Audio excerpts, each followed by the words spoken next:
Welcome to the London Free Press Podcast. I'm your host, Rachel Gilbert.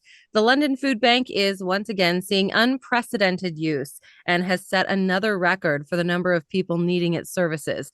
And this just isn't a problem here in London. It's happening right across Ontario. So today I'm talking with London Free Press reporter Jennifer Bieman about the food bank's need for donations and the Business Cares food drive, which is on now. Hi, Jen. How are you? I'm fine, thanks. Thanks for having me. We love having you twice in 2 weeks. So we really love having you, of course. Yeah, popular. You are popular. That's right. We hear this regularly from the food bank, but they've hit another record for number of people using the bank in November. Can you just give us some numbers and perspective on what's happening there right now? Not a great time to be a food bank in Ontario is basically the bullet point sort of bottom line there. The food bank in London has been breaking monthly records over and over again this year, all the way back in March and then May and then again and again and again. And now, as of last month in November, it was about 6,075 families that came through the door, which is about 14,000 individuals, if my memory Wow. serves with those numbers. And that's just through the food bank itself. That doesn't really even include other agencies that it supports. In total, every month, about 25 to 30,000 Londoners are receiving food support from the food bank and from the agencies it supports. So that's really high. That's higher than it's ever been. The food bank's been around for 35 years. And yet this is really the climate that it's existing in 2023. Wow. We hear this every month, I feel like, from the food bank. And I'm not saying that to sound like I'm rolling my eyes. I'm saying that because have we ever seen the numbers go down? Like it just keeps increasing, and we're hitting new records every month. Like, has it ever been stagnant or even gone down at all? Well, that's the really big $1 million question on the food bank's mind, and frankly, any food bank in Ontario, is they are seeing just this need continue to grow month after month. It's but they don't know when it's going to stop, and that's basically kind of the message that they're giving right now, is that this has just been escalating at such a pace that they're unsure when or if it's going to stop, or what is going to happen to food banks going forward. These were not meant as sort of um, ongoing poverty reduction activities. That food banks are kind of meant as emergency places. That's how they were started, where they'll help people get by in a pinch. And so food banks, as we're seeing kind of provincially, are starting to really push for bigger picture, systemic ways to address poverty and alleviate poverty, to sort of take some of the pressure off of its operations.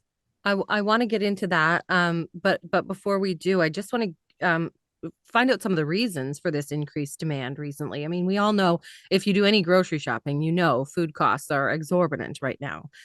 Is that the only reason, or are there other things playing into it? There are so many reasons, and the food bank will tell you. The London Food Bank will tell you that, and so will Feed Ontario, which is the umbrella group for them. Mhm. For Ontario's food banks. So food bank or food costs. Anybody that goes to the grocery store knows, not the greatest at the moment. Mhm. $100 in groceries doesn't get you as far as it used to. So there's that.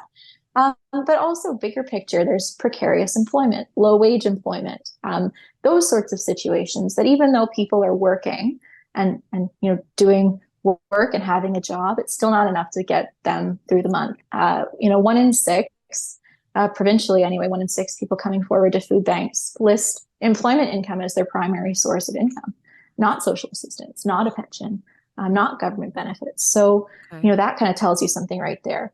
And then, of course, you also have, social assistance rates and things like that are just not at the level necessarily that they need to be to really keep people living happy, healthy, and lives that are making ends meet every month. So there's that. Mhm. And also, on top of that, you've got a housing issue as well. So housing costs going up, things becoming more unaffordable, and also, that's just taking money away that might have gone to groceries or other things. So, kind Yeah. of, those are the three big reasons that Feed Ontario kind of puts out there as why we're seeing what we're seeing. And Mhm. then you add kind of a shock like the recent inflation and a shock like COVID and the pandemic and those kinds of challenges, and it really just blows the roof off the whole thing.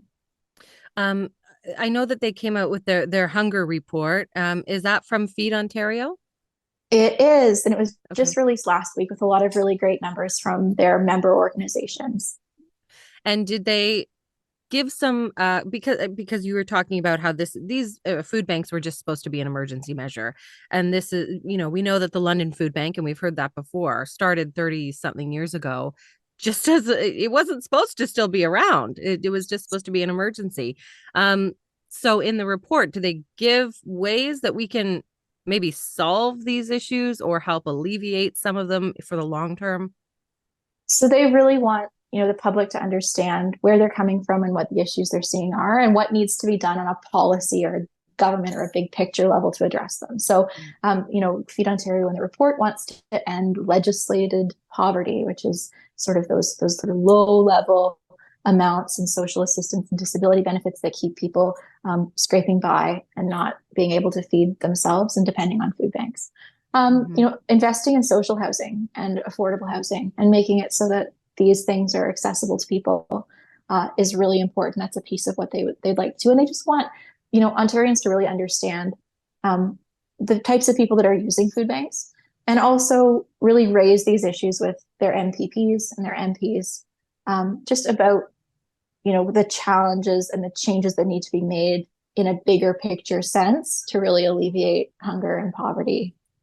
I think it's fascinating that a lot of the people using the food bank now are employed. They have jobs. Not to say that they weren't before, but I think some of the criticisms, that people would say, "Oh, get a job, go and make some money," but that they are working, right? And they just can't get by. It's just that's surprising, I think, to some people. Absolutely. And, it kind of leads into another thing that Feed Ontario was doing. And this may step on another question you've got later on in the interview, but they launched a thing called Fork in the Road. It's a little online interactive tool where you can go and you can choose your character that you want to be. And these are based on the kinds of people that are using food banks in Ontario. So Okay. one's, kind of a retiree. One is, disabled and is trying to get by. And the other one is modeled after a single dad with two minimum wage part-time jobs. And so you go through a month of decisions with these characters, and it's very well done. And you try to get them through, you make them make tough calls. And it's really illuminating. It's an interesting tool. The London Food Bank was going to put a link to it on its website. And Feed Ontario really wants people to kind of understand that it's not just the immediate people that we think of are using food banks. It really can be anybody. Their slogan last year, their tagline was, "You don't need a food bank until you do." And I think that's kind of just, where they're coming from and the message they want to get out. Yeah. The numbers that we've talked about so far generally are London Food Bank numbers. They're the ones that have set records, but London Food Bank supports a lot of other services in the area. So how is this need affecting them? Are they able to keep up? Are food banks in general able to keep up with the demand? Co-executive director Glenn Pearson yesterday was saying that it's really been challenging for the agencies that the food bank supports. So while the food bank is dealing with certainly a lot of pressure and a lot of demand, so are all the agencies it helps. It's really making food banks and agencies think about long-term sustainability here. How can they continue to offer the services they're offering? Will they have to ration? Will they have to cut back? The good news is that Londoners, and the food bank will be the first group to tell you this, is Londoners are extremely generous. Mm-hmm. And we've seen that actually just with Grocery Store Weekend with the Business Cares Drive, which is the food bank's biggest push of the year. So people continue in London, even though groceries are expensive, even though the pandemic was difficult, people continue to step up and donate in a big way. However, it doesn't appear to food banks in Ontario that we can donate our way out of this, that eventually there's going to need to be bigger downstream solutions to alleviate this specific problem. Okay. Well, let's talk about the Business Cares Food Drive. What is their goal? And they just began. So how's it going so far? Do we have any updates? The Business Cares Food Drive is always really exciting. It's the biggest, like I said, mentioned, the biggest push for the food bank all year. And it's run really by businesses. They really step up. They get into the spirit of it. Glenn Pearson yesterday was saying that it's like one of the highest energy things he's seen in his years there. So I was at a grocery store on the weekend. I saw them out there in full force, all the volunteers, the kids hockey team, and many others just really, really pushing this drive. We don't have numbers yet. The Business Cares Food Drive kind of keeps those to themselves and then does a big reveal on the 20th. But you'll see them around London. They're going to be at the Knights game, Be a Fan, Bring a Can, sort of initiatives, I think on the 15th and 17th. Okay. So it's a very visible push and a really important one for the food bank because it traditionally has helped them get through till the spring food drive near Easter. Okay. Will it last us that long this time now that we have such high demand? Well, that's the question on everyone's mind. Food bank demand in London is up about 42%. So that, could mean potentially that the donations from Business Cares go 42% faster. Yeah. So that is something that's on the food bank's mind as they look into the new year. How has the food bank found donors? I mean, we always know, and you've said that Londoners always step up. We always meet the demand, but there's more people using the food bank. So it seems to me there's fewer people to donate now. Certainly, I think that that's a fair thing to assume. There's pressure on everyone right now. So maybe people that would donate $100 to the food bank are maybe donating 75. Although, the food bank has seen that, people do really come out of the woodwork and step up, and people are aware. Londoners are very, very aware of just the kind of plight that other Londoners are facing. So, donations have been pretty strong. It sounds like through the other, this year through the spring food drive and the Thanksgiving food drive, they'd, met or surpassed previous year's records. But yeah, I mean, it's certainly a challenge. Okay, well, we'll follow your reporting because we know you'll have an update for us on the 20th, December 20th, for the outcome of the Business Cares food drive. And of course, if you can donate, please do. You can donate at any grocery store. I'm assuming most grocery stores in London. Certainly, or a monetary donation at the London Food Bank website. That will go a long way. Thank you so much, Jen. We'll see you soon. Thanks.